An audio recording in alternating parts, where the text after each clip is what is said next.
Have you ever actually done a math? If you wake up at 7 o'clock in the morning, spend an hour getting to work 8 hours, and then spend another hour getting back home, you're spending 10 hours a day working for money. But what about your money? It is just sitting in a bank account earning barely 1% interest a year. Basically, your money is sleeping all day while you're working yourself to the bone. Is that fair? Today, I am not going to teach you how to day trade or chase hot stocks. Instead, I'm sharing the exact asset allocation strategy one personally use. And we're going to base it around one of the biggest financial milestones for most people, $10,000.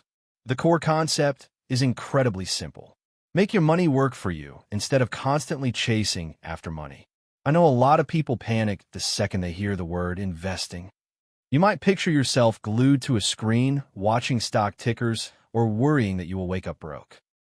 But honestly, if your investments are keeping you awake at night, that is not financial planning. That is just self-inflicted stress. Proper asset allocation should be like setting your washing machine.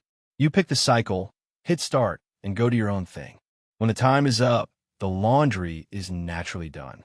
Let me ask you something. If you had $10,000 right now, what would you do with it? Lock in a fixed deposit? Buy an insurance savings policy?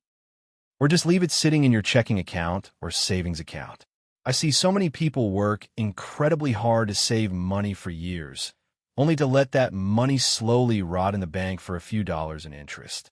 Meanwhile, inflation keeps driving prices higher, and their real purchasing power keeps shrinking. It is like carrying water up a mountain while not realizing there is a hole in the bucket. Before we get into the exact step-by-step strategy, we need to break down 3 massive financial myths. Myth number 1, investing is dangerous. Saving is safe. Sounds logical, right? But here is the reality check. In recent years, inflation in many developed economies has averaged around 3% to 4%, while many savings accounts and fixed deposits often provide lower returns. That means your money can actually lose purchasing power every single year if your returns fail to outpace inflation. For example, if inflation averages 3% and your savings account earns only 1.5%, your real purchasing power is shrinking by roughly 1.5% every year. Over 10 years, the actual value of your money can decline significantly.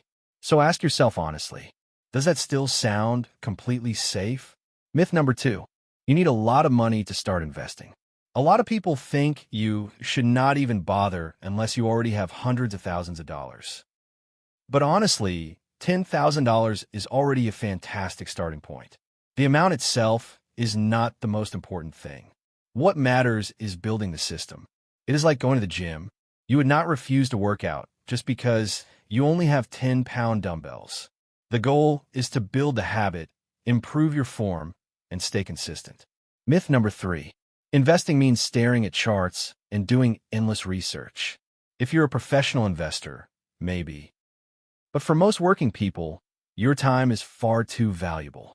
Instead of spending 3 hours researching random stocks every night, use that time to improve your skills, spend time with your family, build your side income, or simply get proper rest.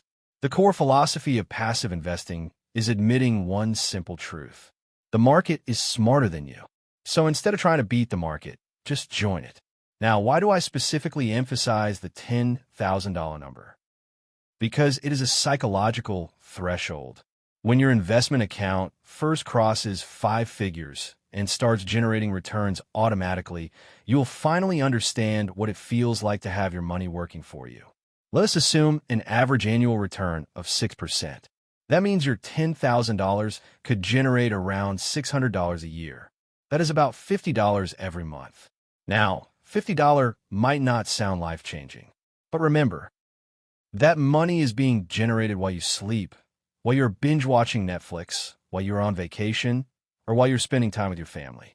That feeling completely changes your relationship with money. I still remember the very first time I saw automatic dividends hit my investment account. Even though the amount was small, it felt magical because it was the first time I truly understood what passive income actually meant. It is like planting a tree. At first, growth looks slow. But every single day, the roots are expanding underneath the surface, and eventually the tree starts bearing fruit. That psychological shift is incredibly important because it changes the way you think about work, money, and life itself. But here is the important question.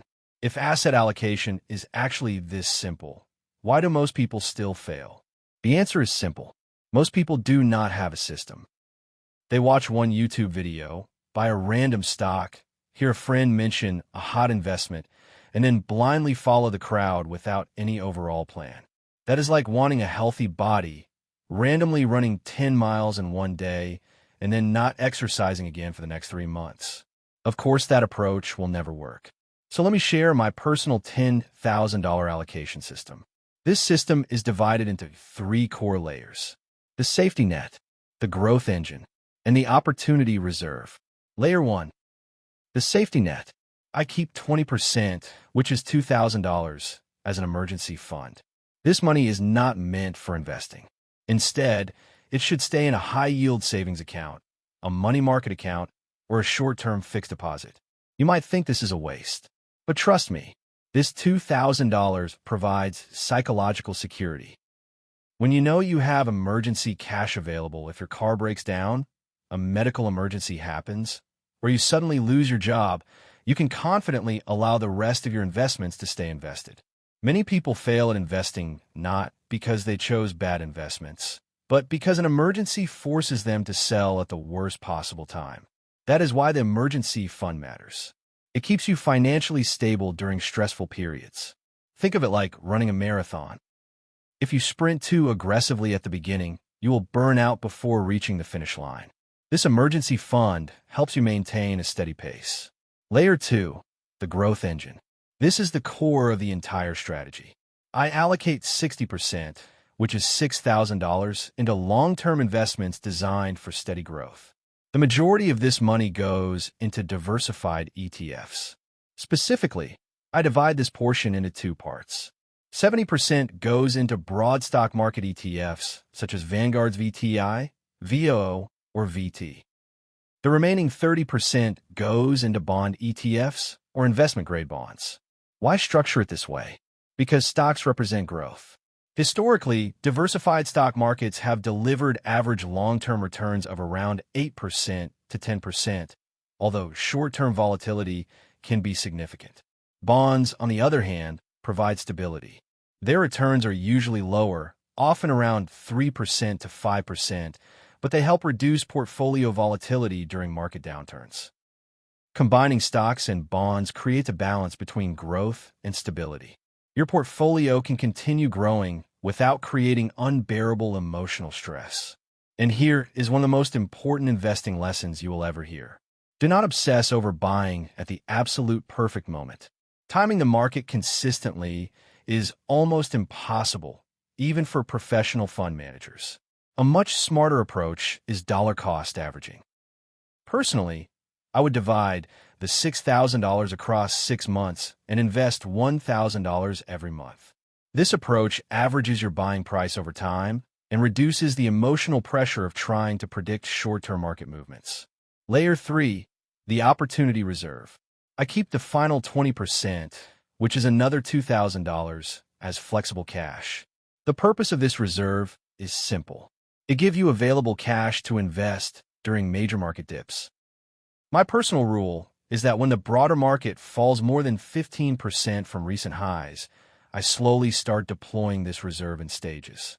Now you might ask, what if the market keeps going up? Then yes, this money may slightly underperform compared to being fully invested. But that is the trade-off. You can still keep this money in a money market fund or short-term treasury ETF, so it continues earning some interest instead of sitting completely idle. And when a real market correction happens and everybody else is panic selling, you will have cash ready to take advantage of opportunities. That psychological advantage is priceless. During the 2022 market downturn, many investors panicked and sold their investments. But disciplined investors who had reserve cash available were able to buy quality assets at lower prices.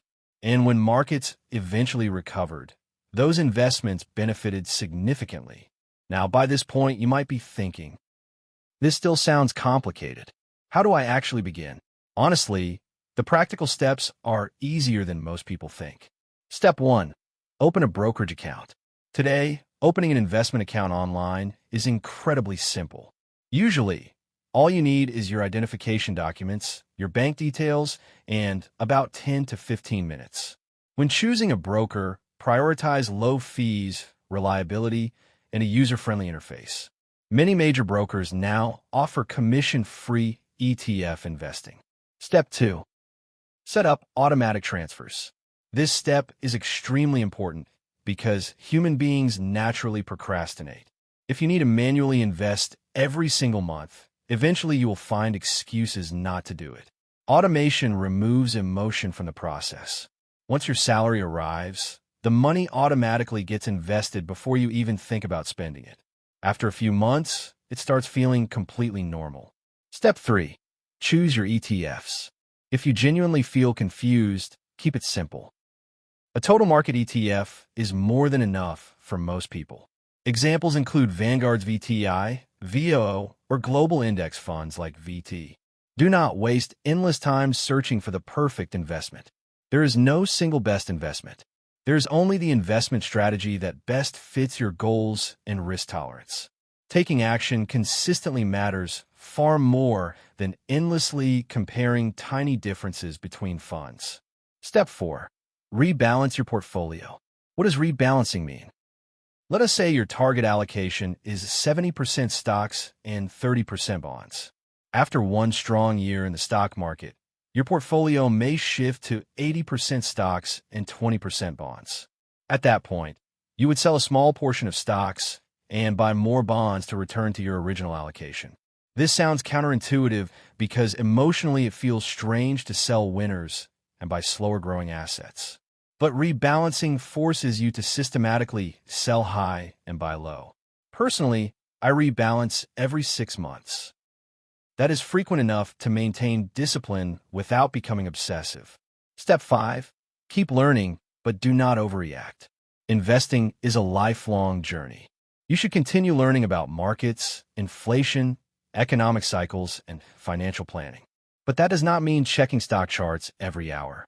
Personally, I spend around 1 to 2 hours every month reading financial news or educational content to stay informed about major economic trends. But I never chase short-term market hype.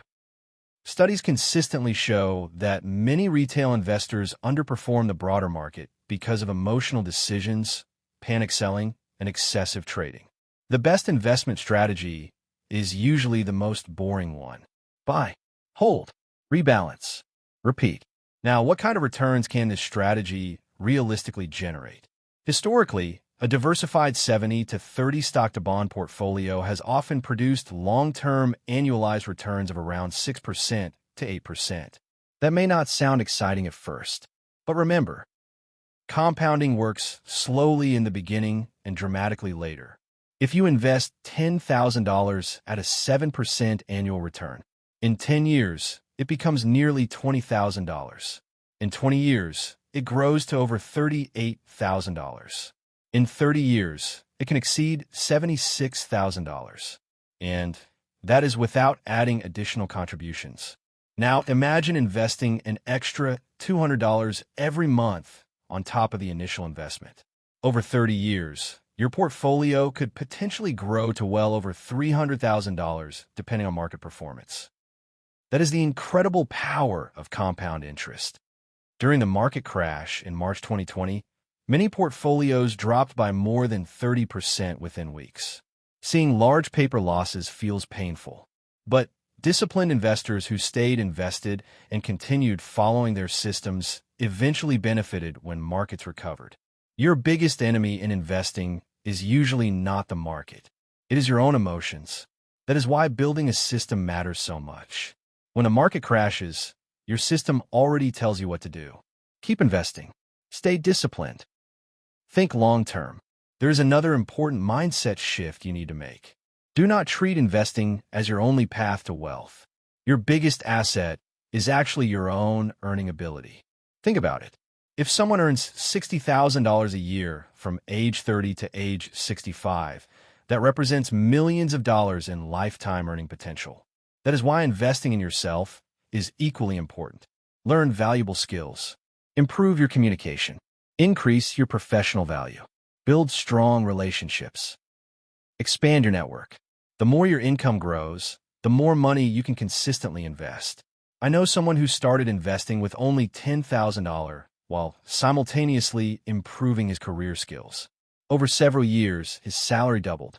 Because his income increased, his investing power increased dramatically as well. Today, his portfolio continues growing steadily because he focused on both personal growth and financial discipline. Now, let us summarize the key ideas. The core principles of asset allocation are simple. Diversify risk, stay invested long-term, and execute consistently with discipline. Using the $10,000 example, keep 20% or $2,000 in an emergency safety fund. Invest 60% or $6,000 into diversified long-term ETFs. Keep 20% or $2,000 as opportunity cash for major market dips. Set up automatic investing. Rebalance every 6 months. And most importantly, stay patient. This strategy will probably not make you rich overnight. But over 10, 20, or 30 years, it can create genuine financial freedom. And more importantly, it allows you to build wealth without constant anxiety, endless chart watching, or emotional panic. You can focus your energy on what truly matters: your family, your health, your career, your hobbies, and your peace of mind. I understand that putting $10,000 of your hard-earned money into the market can feel scary. Fear and hesitation are completely normal. But think about the alternative. If you leave all your money sitting in the bank for decades while inflation keeps rising, your purchasing power slowly disappears. Inflation will not wait for you to feel ready. That is why taking action matters.